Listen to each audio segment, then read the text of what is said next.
I like the sense of accomplishment that you get at the end of each day. A lot of times we will come into an empty lot. You go by there a year later and that empty lot is now a theater, apartment complex, or bowling alley. My experience and background in the Army helped me get into this field of work. You can make a good living, safety levels are super high, you'll have a career. You learn a lot of this on the job, so no school debt.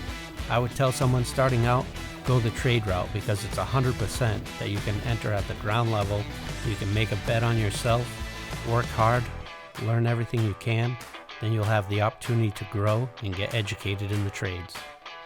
Being able to work outside, using your hands and seeing the results of it, it's a nice payoff. I love it. I am James Bacon, and this is my career.